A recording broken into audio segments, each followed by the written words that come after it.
در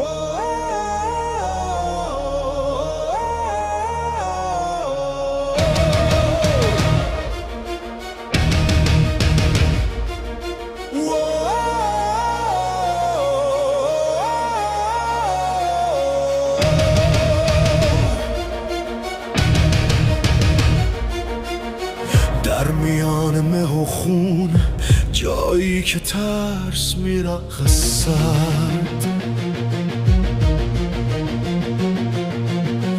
صدای طبله های جنگ در دل شب میپیچد.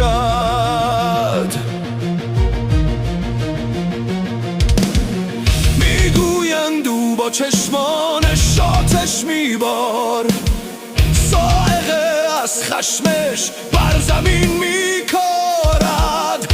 صدها تن را به خاک و خون کشیده است، فسانهایی که لرزه بر اندام دشمن انداخته است. اما من اینجا ایستادم، مردی از گوش تو پوست، نه دیوی ساتیری بلکه فریادی در گلوست. اگر به جنگید شاید مرگ در کمین باشد، اما فرار ننگی است که بر پیشانیتان جا بگیرد.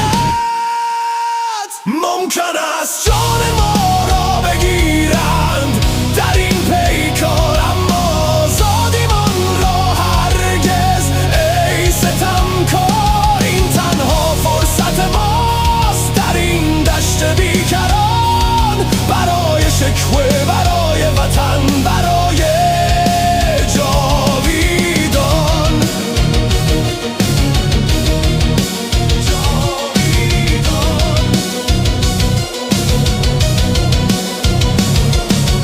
سالها بعد در رخت خوابهای سرد و آرام، وقتی زمان میگذرد و میرسد فرجام، آیا پشیمان نخواهید بود از این گریز، از این که نماندید در این رزگاه ستیز؟ حاضرید تمام روزهای عمر را بدهید تا فقط یک بار دیگر اینجا نفس بکشید؟ برگردید و به چشمان دشمن خیره شوید، بگویید که ما برای مرگ هم پیمان شدهاییم. ممکن است جان ما را بگیرند در این پیکار، اما آزادیمان را هرگز. ای ستمکار، این تنها فرصت ماست در این دشت بیکران، برای شکوه، برای وطن، برای جاویدان.